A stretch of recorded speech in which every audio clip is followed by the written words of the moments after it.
చిట్టి, అలేఖ్య, రమ్య ముగ్గురు అమ్మాయిలు అక్కా చెల్లెళ్ళు. సోషల్ మీడియా ఇన్ఫ్లుయెన్సర్ కూడాను, బాగా ఫాలోవర్స్ ఉన్నోళ్ళు. ఇంకేముంది, ఈ ఫాలోవర్స్ సోషల్ మీడియాతో ముగ్గురు అమ్మాయి పచ్చళ్ళ వ్యాపారం మొదలు పెట్టారు. పేరేంటో తెలుసా?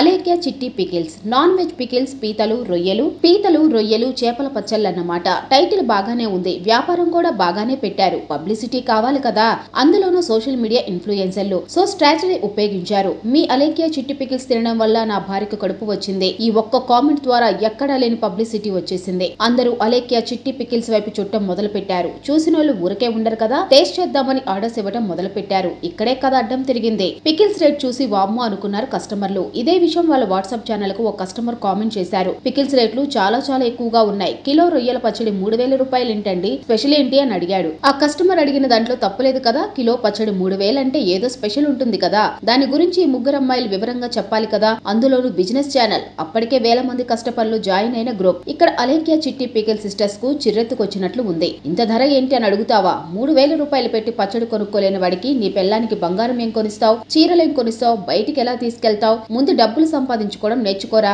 పనిచేసి డబ్బులు సంపాదించు, అంతేకాని పికిల్స్ రేట్లు ఎక్కువ ఉన్నాయంటూ నీ సోది సలహాలు ఇవ్వద్దంటూ అలేఖ్య చిట్టి తన బూతు పురాణాన్ని అఫీషియల్ వాట్సాప్ ఛానల్లోనే పెట్టింది. కస్టమర్ పై అలేఖ్య చిట్టి సిస్టర్స్ బూతు పురాణాన్ని వాళ్ళ నోటి దోలను విన్న కస్టమర్లు షాక్ అయ్యారు. పచ్చడి ధర ఎక్కువ ఉంది, అందులో స్పెషల్ ఏంటని అడిగితే పచ్చడే కొనలేనోడికి పెళ్ళం ఎందుకంటూ చేసిన కామెంట్లు సోషల్ మీడియాలో రచ్చ చేసింది. దీంతో మండిన కస్టమర్ ఏకంగా అలేఖ్య వాయిస్ ఆడియోను సోషల్ మీడియాలో లీక్ చేశాడు. అయితే ఈ కస్టమర్ కి మీమ్ పేజ్ క్రియేటర్స్ మద్దతు తెలుపుతూ ఈ ఆడియోను సోషల్ మీడియాలో వైరల్ చేశారు. దీంతో దెబ్బకి ముగ్గురు సిస్టర్స్ ఆర్డర్స్ తీసుకోవడం బంద్ చేసినట్లు సమాచారం. అంతేకాదు, పికిల్స్ కోసం సంప్రదించే ఫోన్ నెంబర్ కూడా స్విచ్ ఆఫ్ అని వస్తుంది. ఇక వెబ్సైట్ కూడా ఓపెన్ కావడం లేదు. మొత్తానికి పచ్చళ్ళ బిజినెస్ తో రాణిస్తున్న అక్కా చెల్లెలు నోటి దొరతో చేతులారా బిజినెస్ ను క్లోజ్ చేసుకున్నారని నెటిజన్లు అంటున్నారు.